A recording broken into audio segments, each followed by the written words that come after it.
All right, okay, so the next thing that we're going to do is we're going to talk about some very basic forces. We're going to talk about how the second law of motion under Newton's definition involves how a net force and acceleration are related. We are going to introduce the very famous F equals ma equation, and we're going to be able to use the second law by the end of this to actually determine the weight of an object by knowing the formula for determining weight using gravity.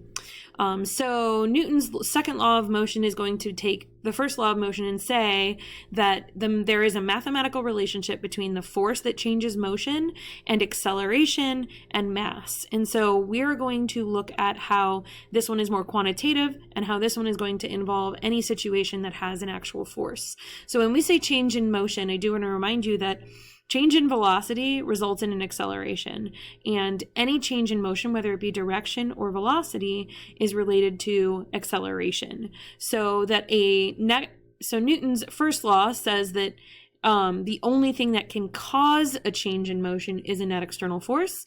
And what we're going to take in the second law is we're going to say that the net external force must cause acceleration, because again, we are defining any change in motion as an acceleration of some kind, not just a change in velocity. Okay, so that being said, we want to talk about what an external force actually is. In order to do that, we want to define a specific system. And so here in our diagram, we see a kid being pushed in a cart. The kid in the cart is going to be considered the system. So the mass of the child plus the mass of the cart is going to be the weight of the entire system. The direction he's being pushed, or the two forces that are pushing him, are going to be the applied forces that are applied in the same direction. You'll also see another force on here that is labeled as an N.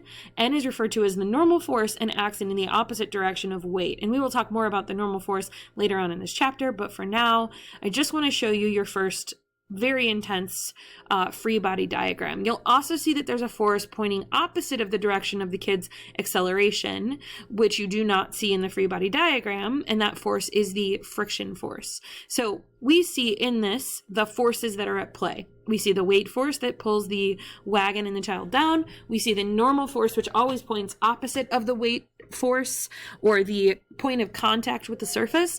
We see the friction force that's acting opposite of the motion, and then we see the two applied forces that the children that are outside of the system are acting on the system to produce the acceleration. Now, in this diagram, we see an acceleration vector, and you can see that that is not in our free body diagram because acceleration doesn't have any place in our diagram.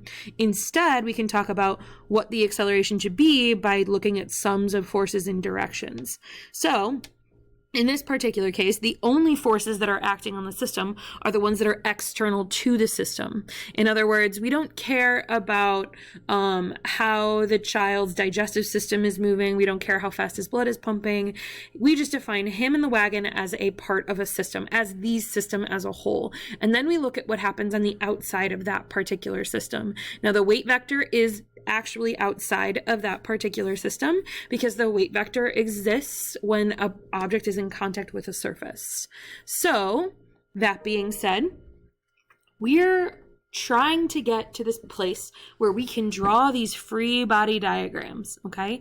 In this one, we have two children. Down here, we have an adult who's pushing, and those two added together are supposed to be the same as the adult. But what we care about is being able to understand these diagrams, okay? The system of interest is going to be the wagon and the child in both of these diagrams, and the total net force is going to be what happens when we subtract all of the other forces that are impacting the system. So when it comes to identifying objects in a system, we want to make sure we can identify the boundaries of our system before we try to assign what forces are external. And one thing to keep in mind is that the weight vector will always be an external force. There will always be a weight vector in your system or in your free body diagram moving forward. As long as the object has mass and takes up space, it has weight. Whether we're talking about it being on Earth or we're talking about it being on the moon, doesn't matter. Again, it always should be present, okay? From there, we talk about how to identify a system as a single point. So in the first video we talked about in section 1, where we introduced the idea of a free body diagram, we said we're going to take the child in the wagon, or we're going to take the skater, and we're going to make them a single point on a diagram. This simplifies the system in a big way. So we want to make sure we understand that that's what we're doing when we're trying to create our free body diagrams. The point where we choose for this to happen is typically the point where the system's center of mass is considered. Center of mass will depend on the object. For a person or for a person, we just say it's a point somewhere along the person. For a sphere or a disk, we say it's the center of the circular object. It doesn't really matter where we say it is. What we care about is that it's actually just going to be a sum of one point. And from there, we have to identify our external forces. And so, like I said, the vertical forces are always going to be W and N. Now, N is the normal force and acts perpendicular to the surface. So the object in contact with the surface will always have a normal force, and that normal will always be perpendicular to the surface. So normal does not always act opposite of weight. It a lot of times acts opposite of weight. But in our particular case, we would say that normal acts perpendicular to a surface. Now, sometimes that's going to be opposite of weight. Sometimes it's going to be on an angle, right? If an object is flying down a hill, then its normal force is going to be perpendicular to the object's contact with the hill. And the weight force would point straight down no matter what. So that's going to be a situation where normal and weight are not pointing opposite all the time. Another force that's on here is always friction. So if an object is moving, there's going to be a friction force acting opposite of the movement. And then the last force that we always have to add is what we call the applied force. In this case, it's the adult pushing on the child. And so that F adult is another way of saying F applied. Same idea in both ways.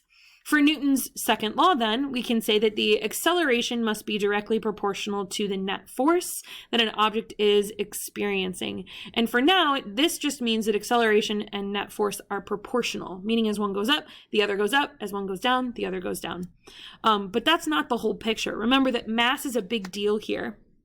And if we think about it, if we apply the same force to two different objects, let's say this child is applying a force to the basketball, and he's applying that same force to the car, well, the basketball is going to feel that force a little bit more, and the acceleration is going to be greater, whereas the car not going to move as fast as the basketball. So this leads us to the idea that acceleration and mass are inversely proportional, are inversely related. So as acceleration goes up, mass must also go down, and as mass goes up, acceleration must go down, which leads us to, of course, Newton's second law that states that F equals m times a. Because m and a are inversely proportional, we would multiply them on the right side of that particular equation. And we can determine this experimentally. If we try to perform our own experiment where we change the mass of an object and then we measure the responding acceleration, we'll see that things do change over the course of time. The net force that something applies has to do with its mass and its acceleration. From there, we're going to talk about units of force, which is the Newton. We will always use the SI unit of the Newton, abbreviated capital N. 1 Newton is going to equal 1 kilogram meter per second squared, but it's a lot easier to write 1 Newton instead of kilogram per meter per second squared. When we do calculations with mass and acceleration, please remember that mass needs to be in kilograms and acceleration should be in meters per second squared. That's why 1 Newton is 1 kilogram per meter second squared. 1 kilogram meter per second squared. With the weight force, which is the last thing we have to talk about in section 3, we talk about how a gravitational force is the thing that acts on mass and causes weight. So in other words, your weight on Earth will be different than your weight on the moon because the gravitational pull on Earth is very different than the gravitational pull on the moon. The other thing that we also then assume is that weight is directly proportional to mass. So your mass should stay the same in both of those situations. Your mass on the moon versus your mass on the planet should be the same. But the difference is how much gravity is pulling down on that mass. We use W to represent weight as far as the equation is concerned, or the vector is concerned, when we draw them into our diagrams, we'll always label the one that's weight a W. We also can derive that weight will equal mass times gravity, because on Earth, gravity is the acceleration constant and weight is the force. So we kind of just rearrange Newton's second law that says F equals ma to say that W equals mg. And this is just a formula I 100% want you to commit to memory, because you will use it a lot. Remember that mass should always be in kilograms, and g is a constant, 9.81 meters per second squared. Okay. From there, I just want to remind you of some other things. When we talk about free fall, the only force acting on an object that is free falling is gravity. There is nothing else. There is only, we will ignore the idea that air resistance exists at this particular point in time. Again, we'll talk about air resistance. I think it's more in chapter 5 when we talk about friction. But for now, we're pretending air resistance is not a thing. So when an object is falling in free fall, whether it be here or the moon, that object has gravity. And the only force that it is currently experiencing is gravity. And that, of course, is then going to be something we would know the answer to, right? So something to keep separate in your head is that weight is different than mass. Mass is a finite quantity, kind of like a measurement we can take no matter where we are, in what or in what part of the universe we are. Mass will stay the same. Weight is a thing that will change depending on gravitational pull of the closest large body. Okay, that is the end of section 3. I'd like you to answer these questions. I'm going to post them on Canvas as part of your practice problems for today, but make sure you have these questions. Think about them based on what we just talked about. I'd like you to be able to answer them using complete sentences, please, so that you understand the difference between weight and mass. I want you to prove you understand how inertia and mass are related. And I also want you to kind of be able to identify how internal forces and external forces are different. That's what the intrinsic unchanging property of a body is. So that being said, that is the end of this video. I will post some practice problems for you to work on. They will be mostly conceptual in nature for now until I can get a practice problems video together for you. Okay, have a great day.